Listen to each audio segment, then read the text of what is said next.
নমস্কাৰ দৰ্শকসকল এজি টক্সৰ মজিয়ালৈ আপোনালোকক স্বাগতম জনাইছো। নাৰীসকলৰ নিৰাপত্তা এতিয়া কোন দিশে? অসমত কিমান নিৰাপদ নাৰী আৰু কেইগৰাকী যুৱতী এনে পাখণ্ডৰ কামনাৰ বলি হ'ব? নাৰী সুৰক্ষাৰ বাবে কেন্দ্ৰীয় আৰু ৰাজ্য চৰকাৰে কিয় এতিয়ালৈকে ভাল পদক্ষেপ লোৱা নাই?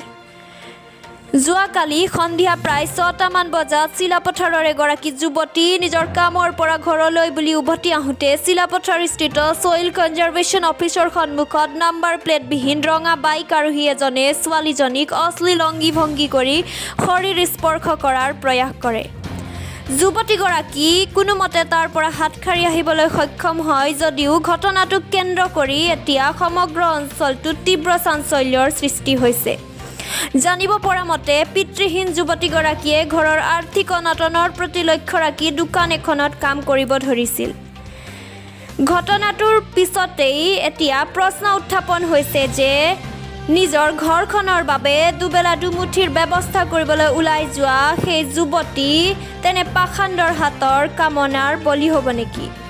বা আন যুৱতীও এনে পাখণ্ডৰ কামনাৰ বলি হৈয়ে থাকিব নেকি? এই বিষয়ে প্ৰশাসন কিয় সৰব? চিলাপথাৰৰ পৰা আমাৰ সাংবাদিক এজি টক।